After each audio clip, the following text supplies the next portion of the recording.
a prince from a country that doesn't exist, a director who openly called his star a pig, a studio that almost killed the whole thing because too many black people were in it. Coming to America grossed $288 million in 1988. Behind the scenes, it was a war zone. These are 16 facts about the film that made Eddie Murphy a legend and sparked one of the most infamous lawsuits in Hollywood history. Buckle up.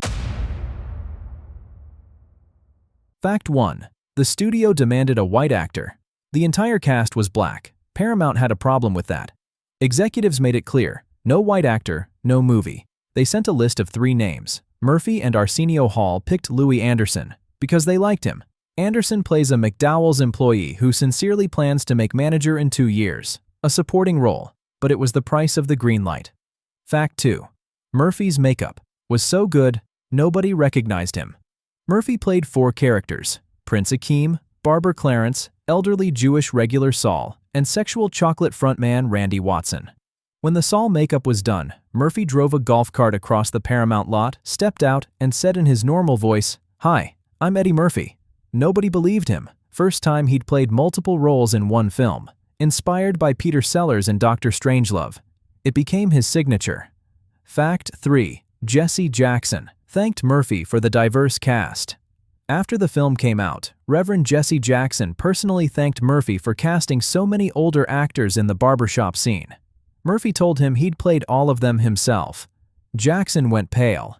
He said he'd have to watch the film again, this time paying attention. Murphy later said Jackson looked like a man who'd just thanked the wrong person at an awards show.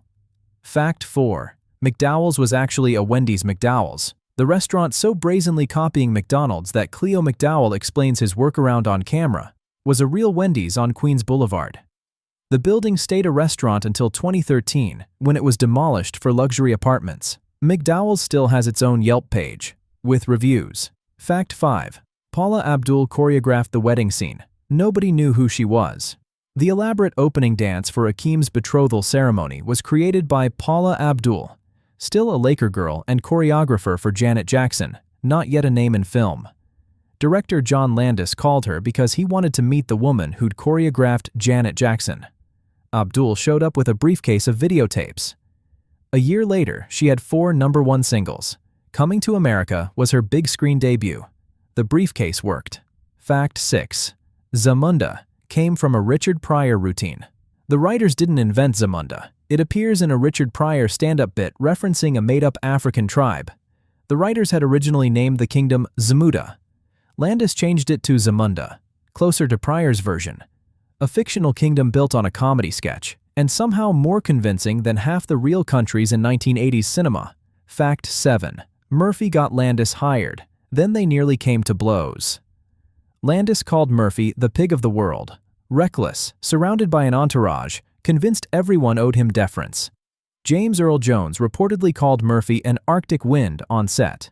Murphy described Landis as a control freak and recounted a physical confrontation that started as a joke and didn't end as one. Here's the twist. Murphy had leveraged his star power specifically to get Landis onto the film. He brought in the guy he'd eventually fight. Fact 8. Murphy drank himself sick on a screwdriver. Murphy doesn't drink, but after a rough day on set, Arsenio Hall handed him a 5th of Stoli vodka mixed as screwdrivers to calm him down. They drank the whole bottle. For 2 hours, Murphy was at a house party talking to a dog named Val on his kitchen floor, telling the dog he trusted him. Murphy later said, "That was the first and last time I will ever drink." He has not been seen near a screwdriver since. So far, a film built on studio racism, a kingdom from stand-up, a director who became an enemy, and a prince who got drunk and confided in a dog. Now it gets expensive. Fact 9. Paramount canceled all press screenings. After a New York press preview got a cold reception, Paramount pulled every subsequent screening. No buzz, no critic campaign, no momentum. The film debuted at #1 anyway. Final worldwide gross: $288 million. Third highest grossing film of 1988. Siskel and Ebert gave it 2 thumbs down. Murphy didn't read it, but 15 years later, he saw them do a retrospective calling it a classic. He remembered that. Fact 10. Cuba Gooding Jr. and Samuel L. Jackson were both hidden in the background. Cuba Gooding Jr. makes his film debut as the boy getting a haircut in the barbershop. His bigger scene was cut. Samuel L. Jackson plays the armed robber who holds up McDowell's, one of his first notable screen appearances. Two future Hollywood icons, both in blink-and-miss-it roles. Most people still don't notice. Fact 11. The same two actors played an African royal couple. Again 6 years later, James Earl Jones plays King Jafar. Madge Sinclair plays the Queen. In 1994, Disney cast both of them as Mufasa and Sarabi in The Lion King. Same dynamic, same authority, same regal patience. Just lions. Fact 12. A real African prince sued Murphy. After the film's release, 5 lawsuits came in. One was from an actual African prince who claimed Murphy had stolen his life story. The most famous came from satirist Art Buchwald, who had sold Paramount a treatment in 1982, an African potentate starting over in America. Paramount developed it, dropped it, then made Coming to America. Buchwald won. The court ruled the film was based on his treatment. Paramount settled for over $1 million. Fact 13. Paramount claimed the film lost money on $288 million. During the Buchwald case, the court forced Paramount to open its books. According to Paramount's own formula, the film had generated zero net profit, despite $288 million at the box office. The judge called the formula unconscionable. A $235 McDonald's breakfast for Murphy had been filed as a production expense. The case became the foundation for every conversation about Hollywood accounting that followed. The formula still exists today. Fact 14. The TV spin-off was so bad, CBS aired it on the 4th of July. In 1989, Murphy's production company developed a CBS spin-off following Akeem's younger brother Tariq, played by Tommy Davidson, who gets exiled to Queens for college. Murphy was listed as executive producer. He never visited the set once. Will Smith, Marlon Wayans, and Wesley Snipes had all been considered for the lead before Davidson was cast.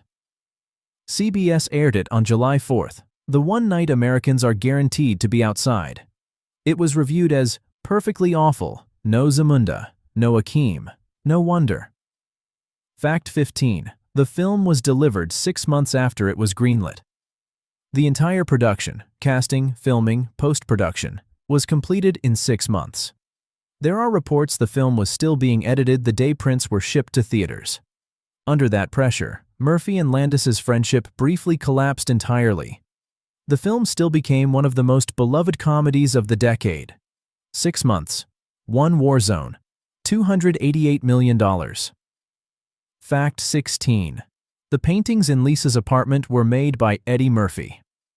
Several paintings hang on the walls of Lisa's apartment throughout the film. Murphy painted them himself. He had a habit of slipping personal things into his movies, his own art, his own photos, his own references. A prince disguised as a pauper, whose own paintings quietly hang in the background.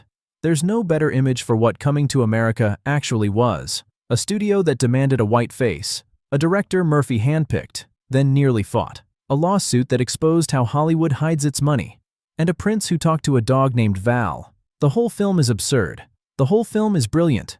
And somehow, both of those things are exactly why it's still here.